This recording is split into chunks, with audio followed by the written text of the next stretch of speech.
Today, let's find out how to create an awesome edit using masks in CapCut PC. First, I'm going to drag and drop these two video clips right onto the timeline. Now, here is the golden rule you must remember. Always place your second clip on the track directly above the first one. Why? Because when we add a mask, it always applies to the top layer. That top layer gets cut out, letting us see the video underneath. So stacking them like this is a must. Next, go ahead and select that top clip because that's where our mask is going. Once it's selected, look at the top right corner, click on the Video tab, and choose Mask. Then simply click Add Mask. Boom! Your first mask is now added to the clip. If you look closely, you'll see a bunch of different mask shapes here.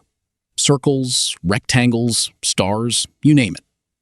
Let's apply them one by one and see how they look. You have total control over this mask. Use position to move it wherever you want, rotation to spin it around, and size to scale it up or down. Also, if you don't want those harsh, sharp edges, you can adjust the feather option. This smoothly blurs the edges so the mask blends perfectly into your video.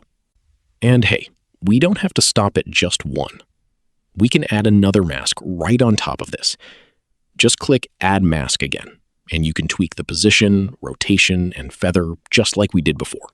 Now, let's play this short clip to see the final result of the masks we just added. As you can see, it plays super smoothly and looks absolutely amazing. Finally, let's look at the reverse option. When you click this, it completely flips the effect. Whatever was inside the mask goes outside, and what was outside comes inside. It's that easy. I hope this was super clear, even if you were totally new to CapCut. Catch you in the next video.